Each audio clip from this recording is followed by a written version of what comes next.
लग्नानंतर होईलच प्रेम या मालिकेच्या आजच्या एपिसोडमध्ये आपण पाहत असतो की खरं तर इकडे माननीपासून सुरुवात झालेली असते. माननी ते म्हणत असते, काय हे तुमच्या लग्नाला कोणीसुद्धा नव्हतं, विक्रमसुद्धा नव्हते, हो का नाही हो?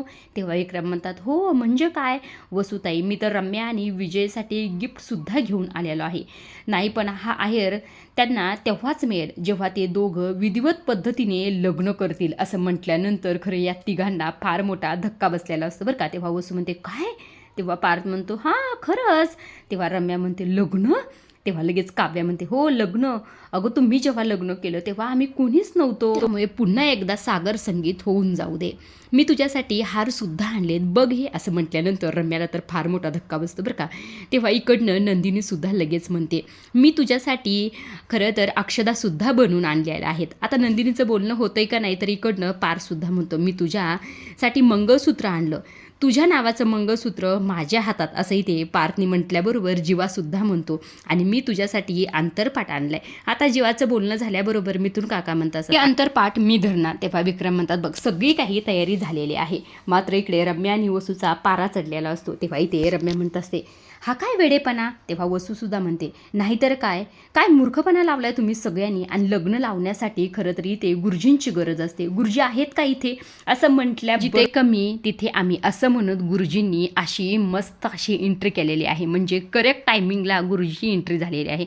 आता गुरुजींना पाहून तरी इकडे रम्या, वसू आणि विजयला तर फार मोठा धक्का बसलेला. इकडे गुरुजी समोर आलेले असतात. तेव्हा इथे गुरुजी सगळ्यांना म्हणत असतात, जिथे जिथे कार्य चांगलं तिथे तिथे मी येणं खरं तर माझं कर्तव्य आहे, असं म्हटल्यानंतर सगळेजण म्हणत असतात, हो अगदी बरोबर आहे.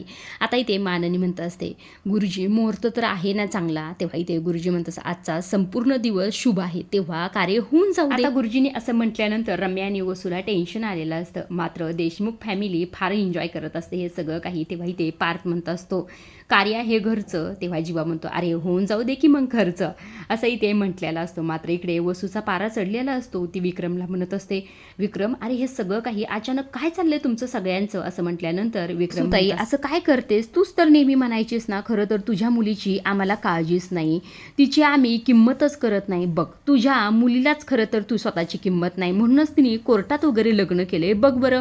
असं म्हटल्यानंतर पारसुद्धा म्हणतो, रम्या तू शितोळे जरी असली तरी देशमुखांची लेकच, त्यामुळे रितसर तर लग्न झालंच पाहिजे, असं म्हटल्याबरोबर रम्या म्हणत असते, नको. तेव्हा सगळेजण तिच्या चेहऱ्याकडे, रम्या लगेच स्वतःचा टोन बदलते आणि म्हणत असते, म्हणजे जे झालं ते पुरेसं आहे माझ्यासाठी, असं म्हटल्यानंतर माननी म्हणत असते, पण माझ्यासाठी पुरेसं नाही. वसुताई मला नेहमी म्हणायचे की विजयराव फक्त माझे जावई नाही तर देशमुखांचे जावई आहेत. आता देशमुखांचे जावई म्हटल्यानं त्यांचा मानपान तर करायलाच हवा ना, हो का नाही हो? असं म्हटल्यानंतर विक्रम म्हणत असतो, हो अगदी बरोबर आहे. आता इकडे पार जो असतो तो इकडे विजयला म्हणत असतो, विजय तुला रम्याशी लग्न झालेलं चालेल ना नक्की? असं म्हटल्यानंतर विजय तर कावरा बावरा झालेला असतो बरं का. तेव्हा इकडनं लगेच जीवा म्हणत असतो, अरे बडे भैया असं काय करतोस, त्यांचं लग्न ऑलरेडी झालेलं आहे, फक्त आपल्याला रितसर पद्धतीने ते करायचं आहे आणि सेलिब्रेट करायचं आहे, असंही ते जीवाने म्हटलेलं असतं. तेव्हा लगेच विक्रम सुद्धा इकडनं म्हणतात, मी तर म्हणतोय काय हरकत आहे सांगा बरं, म्हणजे करूया की मस्त मजा. तेव्हा माननी सुद्धा म्हणते, घरच्या घरी छान होईल ना सगळं. आता इकडे रम्या हे सगळं काही ऐकून म्हणत असते, नो नेव्हर नेव्हर, असं काही होणार नाही. मात्र रम्याचं बोलणं थांबून लगेच इकडनं काव्या म्हणत असते, खामोश. तेव्हा सगळेजण काव्याकडे पाहतात बरं का. लगेच काव्या पुढचं बोलणं सुरू, म्हणजे त्यांना काहीच हरकत नसेल, आपण मान म्हणून वसू आत्यांनाच विचारूया की, असं म्हणून काव्या वसू आत्याकडे जाते आणि नंदिनी सुद्धा तिला साथ द्यायला गेलेली असते बरं का. आता गेल्याबरोबर लगेच काव्या म्हणत असते, आत्यासाहेब तुम्हाला खरं तर विजयराव आणि रम्याचं पुन्हा एकदा विधिवत पद्धतीने लग्न व्हावं, नीट सगळं पार पाडावं असाच तुमचा विचार आहे ना? तेव्हा वसू मात्र विचारच करत असते. तेव्हा इथे थोडं थांबते बरं का काव्या आणि परत इथे म्हणायला सुरू करते, देवाला स्मरून सगळं काही सांगा बरं का आत्याबाई. आता इथे वसू तर विचार करण्यातच गुंग झालेली असते. मात्र काव्या काय तिला फोर्स करणं अजिबात सोडत. तेव्हा इकडनं नंदिनी सुद्धा म्हणतो, काय झालं वसू आत्या, तुम्हाला तुमच्या लेकीच्या डोक्यावर अक्षदा पडाव्यात असं मनापासून वाटतं ना? असं म्हटल्यानंतर इकडं काव्या सुद्धा म्हणते, स्वतःच्या हाताने मुलीच्या डोक्यावर अक्षदा टाकून तिची पाठवणी करणं असं तुमचं स्वप्न होतं का नाही वसू आत्या? असं म्हटल्यानंतर नंदिनी म्हणत असते, होतं नाही, स्वप्न आहे, हो का नाही वसू आत्या असं म्हटल्यानंतर वसू म्हणत असं हो हो लग्नाला तयार आहे असं म्हटल्यानंतर रम्याला तर फार राग येत असतं बरं का. आता लगेच रम्या म्हणत असे थांबा 1 मिनिट थांबा, मला गुरुजींशी जरा बोलायचं आहे असं म्हणून आता गुरुजींशी बोलण्यासाठी रम्या साईडला आलेले असते. तेव्हा इथे गुरुजींना रम्या विचारत गुरुजी हे काय चाललंय, तुम्ही सांगितलं होतं ना मला भविष्यवाणी, मग हे काय झालंय. तेव्हा इथे गुरुजी म्हणत असत काय झालं, मी तर बरोबर म्हटलं होतं लोक अक्षदा घेऊन उभी राहतील, बघ ते उभे राहिलेले आहेत आणि पारच्या हातात तुझ्या नावाचं मंगळसूत्र असेल आणि ते सुद्धा आहे असं म्हटल्यानंतर जी काही रम्या असते ती म्हणत असेल नाही पण तुम्ही म्हटला होतात ना माझं आणि पारचं लग्न होणार आहे असं म्हटल्यानंतर गुरुजी खरं तरी इथे हाताची घडी घालतात आणि इथे चेहऱ्यावर हसू आणून इथे रम्याकडे पाहत असतात. तेव्हा इथे रम्या म्हणत असं गुरुजी तुम्ही हसताय मला फक्त एवढं सांगा की माझं पारशी लग्न होणार आहे का, हे जे काही लग्न झालंय ना मी त्याला काही मानत नाही, फक्त तुम्ही मला एवढं सांगा की पार्थ आणि माझ्या लग्नाचे काही चान्सेस आहेत ना. मात्र गुरुजी एकही शब्द इकडे बोलत नाही. इकडे जी काही नंदिनी असते ती इथे नंदिनी म्हणत असतात जीवा तुम्ही विजयरावांना तयार करायला घेऊन जा, आम्ही रम्याचं बघतो असं म्हणून आता इथे काव्या आणि नंदिनी ज्या असतात रम्याकडे आलेल्या असतात. आता इथे रम्याचं विचारणं गुरुजींना सुरूच असतं. मात्र काव्या आणि त्याचबरोबर नंदिनी जबरदस्ती इकडनं रम्याला घेऊन गेलेले असतात. रम्याचं बोलणं सुरूच असतं, मला गुरुजींशी बोलायचंय 2 मिनिटं. मात्र नंदिनी आणि काव्या तिचं ऐकत नाहीत आणि तिला घेऊन जातात.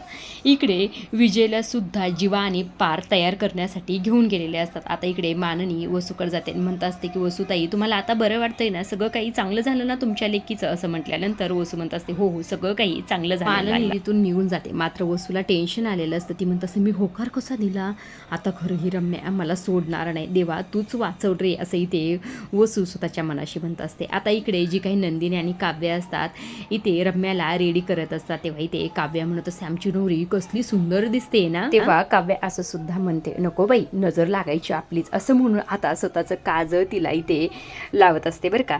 तेव्हा इकडनं जी काही नंदिनी असते ती सुद्धा लावते. आता इथे रम्या फार चिडते. तेव्हा इकडे नंदिनी म्हणते अगं असं काय करतेस, कशाला चिडतेस एवढे, आणि तुझ्या हातात बघ चुडा सुद्धा नाही असं म्हणून दोघी आता तिच्या हातात चुडा वगैरे भरवत असतात. तेव्हा नंदिनी म्हणते असे लागलं तर नाही ना ग बाई तुला. तेव्हा काव्य म्हणते अगं कसं लागेल, आपली नवरी किती उतावळी झाली, तिच्या चेहऱ्यावरून तुला आनंद दिसत नाही का ग. आता काव्या तेवढ्यावर थांबत नाही. ती म्हणत असते की ताई बघ ना गं किती कमाल आहे, म्हणजे ना एकेकाई ही रम्या पारशी लग्न करण्यासाठी उतावळी झाली होती, पण आज खरं तर पार देशमुखांच्या रूममध्येच तिला आपण तयार करतोय असं म्हटल्यानंतर नंदिनी सुद्धा म्हणते आणि तयार कोण करते, खुद्द काव्या पार देशमुख, ते सुद्धा रम्याला असं इथे नंदिनी सुद्धा मुद्दाम म्हणत असते बरं का. तेव्हा काव्या म्हणते काही नाही ग ताई, युनिव्हर्स सगळं काही युनिव्हर्स करत असतो. दोघींचं बोलणं ऐकल्यानंतर रम्या फार चिडते. ती म्हणत असते काय चाललं तुमच्या दोघींचं, हे सगळं काही मुद्दाम करताय, मला हे चांगलंच कळतंय, असं माझं लग्न जबरदस्ती का लावताय तुम्ही असं म्हटल्यानंतर नंदिनी म्हणत असते काय म्हणजे जबरदस्ती, म्हणजे तुझं आणि विजयचं कोर्ट मॅरेज झालं नाही का. तेव्हा रम्या म्हणत असते मी नाही असं नाही म्हणाले. काव्य म्हणते मग ठीक आहे बाबा ठीक आहे, आता तुमचं लग्न झालेलंच आहे म्हटल्यानंतर आता खरं तर त्या कोर्ट मॅरेजमध्ये काय मजा आहे ग रम्या सांग बरं. म्हणजे बघ ना विधिवत पद्धतीने छान सागर संगीत करून लग्न केलं त्यातच खरं तर मजा असते, आणि तुला वाटत असलं ना जबरदस्ती तर जबरदस्ती समज बाई. तेव्हा इथे रम्या तिच्याकडे रागानेच बघते. हो म्हणजे बघ ना आपल्या घराला वरदानच आहे जबरदस्तीच्या लग्नाचं, हो का नाही ग ताई.